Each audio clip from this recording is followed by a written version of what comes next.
I'm the Highway Walker, and today we're going to look at something that could possibly save your family's life. And I'm not kidding when I tell you this.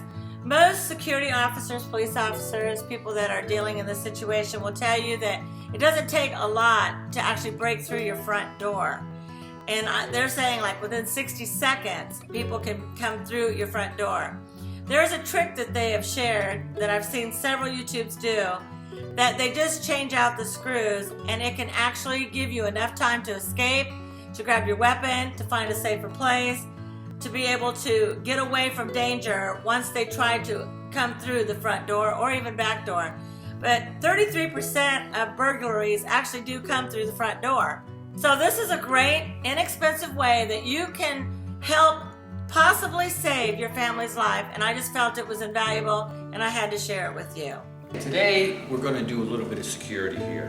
One of the problems that you have is break-ins, and with break-ins you want to be make it a little more difficult for them.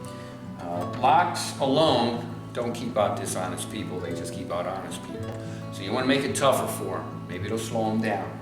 Now we're going to work on the front door today because 30% of all break-ins come through the front door.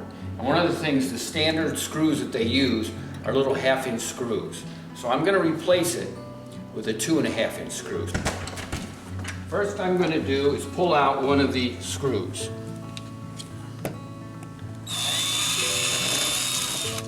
Now, look at the difference. Yeah, that's good. Go ahead. All right, now let's roll this one in. And you want to do one screw at a time, right? One screw at a time, because that way you don't have to, the door doesn't alter, doesn't change, and that way you don't have to retry to get it to work. So just do one screw at a time. And there it is. Now that is going to be a lot better than that. And you just do the same with all the screws, one at a time. You do all of the hinges. All the hinges. And you got do 4. this Okay, part. now on this side you also have the same thing. These are little teeny screws. I mean, if you look at the size of these, they're small, and you want to put in, look at how dinky. Those are even, they're even smaller than that.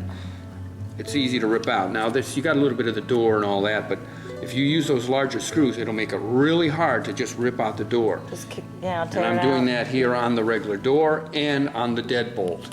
We're going to increase the size of the screws. Okay. We'll do it on all your exterior doors, and that will make things a little bit more safer. It's not the end with all, but it sure will make a big difference. If they try to rip this door off, even using a crowbar, that's going to make it a real struggle. So make it hard for them, not easy.